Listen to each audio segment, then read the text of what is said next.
نور مجسم رحمت دو عالم صلی اللہ علیہ وبارک وسلم سرکار نے فرمایا میرے قبیلوں میں بھی کئی قبیلے تھے، کچھ پڑھے لکھے، کچھ ان پڑھ موجود تھے، کچھ دانشور موجود تھے، کچھ سست ذہن کے طبیعت کے لوگ موجود تھے۔ رسول اکرم نور مجسم رحمت دو عالم صلی اللہ علیہ وبارک وسلم سرکار کی جب ظہور آوری ہوئی، رب نے فرمایا اس تعلیم یافتہ لوگوں کی رفاقت میں نہیں رہنا، تعلیم لیوا لوگوں کی مجالس میں نہیں بیٹھنا، تعلیم لیوا لوگوں کی قربت میں نہیں رہنا۔ میرے مصطفیٰ نے پوچھا یا باری تعالیٰ یہ پڑھے ہوئے ہیں اور پڑھانے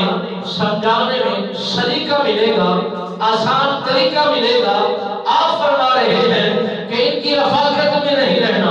ان کی قربت میں نہیں رہنا، ان کی محافل مجالس میں نہیں بیٹھنا، راز حکمت کیا ہے؟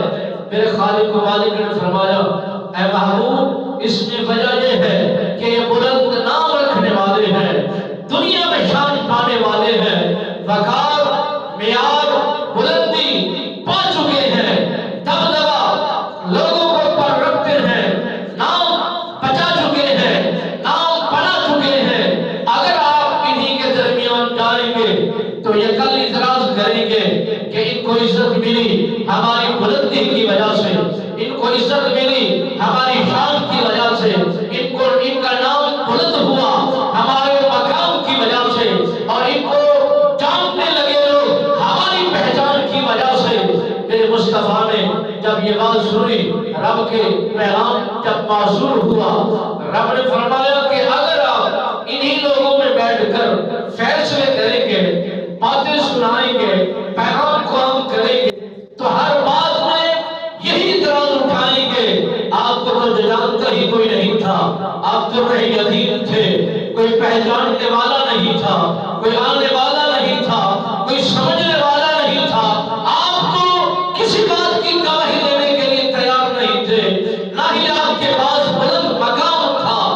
بلکہ ایک غریب نے گھر کے اندر آپ کی ولادت ہوئی، باپ کا سایہ اٹھ گیا، ماں کا سایہ اٹھ گیا، اور آپ نے چچے کے گھر میں تربیت کو پایا، بچپن کو گزارا، تو یہ باتیں بن سکتی تھی۔ رسول اکرم نور مجسم رحمت دو عالم صلی اللہ علیہ وبارک وسلم سرکار کو رب نے فرمایا اس قبیلے کی طرف جانا ہے جہاں فاروق اعظم بھی ہے، عمر بن خطاب بھی ہے، عثمان غنی بھی ہے، حیدر کرار بھی ہے، عبداللہ بن مسعود بھی ہے، عبد الرحمن جامی بھی ہے، یہ بڑے بڑے عشاقان مصطفیٰ۔ حضرت ابو ہریرہ کی زندگی کو پڑھ کر دیکھیے، ابھی بچے تھے،